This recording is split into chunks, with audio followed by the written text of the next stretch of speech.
inda itateganijwe byibura yagakwiriye kuba ari rawundi imwe, ariko bamwe muri mwebwe mukora rawundi 3, 5, 7, mwarangiza mukavuga ngo mwatwise cyangwa se ngo mwateye inda idateganijwe, idateguye.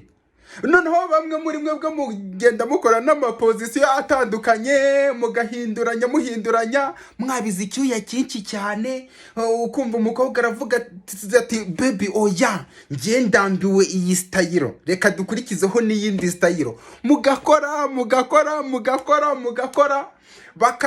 ibintu byose bibaho muri ubu buzima mukabikora, ahubwo muri ibyo bintu mugashyiramo na creative, mugahanga n'udushya muri ibyo bintu murimo gukora. Mwarangiza mukavuga ngo mwatwise inda itateganijwe, idateguye.